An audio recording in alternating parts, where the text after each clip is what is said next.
Alright, settle in, because this story is a wild one.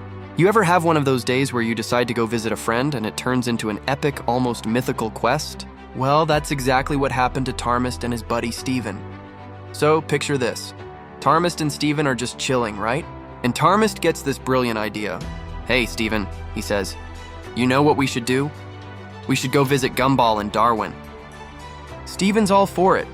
I mean, who wouldn't want to hang out at the Watterson house in Elmore? It's the epicenter of all things weird and wonderful. They're picturing an afternoon of video games, maybe some of Nicole's slightly too intense encouragement, and whatever bizarre new thing Anais has invented. They packed a few snacks, laced up their shoes, and set off, thinking it'd be a simple walk across town. But here's where things get weird. Elmore isn't your average town. The laws of physics are more like gentle suggestions. They start walking, and the sun is high in the sky. They're chatting, laughing, pointing out a talking fire hydrant here, a sentient cloud there, typical Elmore stuff. An hour passes, then 2. The scenery starts to feel repetitive. They swear they passed that same grumpy-looking mailbox 3 times. Steven pulls out his phone to check the map.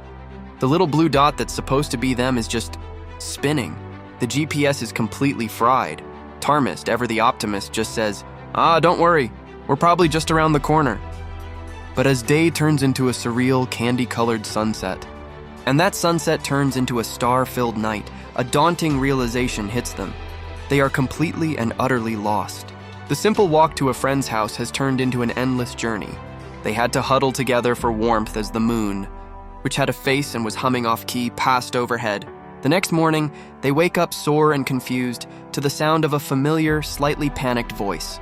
"Guys, what are you doing sleeping in my front yard?" They look up and there he is, Gumball Watterson, standing on his porch holding a box of cereal. They had made it. It took them an entire day and night, a journey that felt like crossing a continent, but they were finally there. They had somehow walked for 24 hours just to get across town. Darwin pops his head out the door. "Did you guys walk through the quantum weirdness zone again? You gotta take the bus, man, it's way faster." Tarmist and Steven just stared at each other, exhausted but relieved. The trip was way, way longer than they ever could have imagined, but they were finally at Gumball's house. And that, my friends, is an adventure in itself. Thanks for watching. Hope you enjoyed that little trip to Elmore. Catch you on the next one.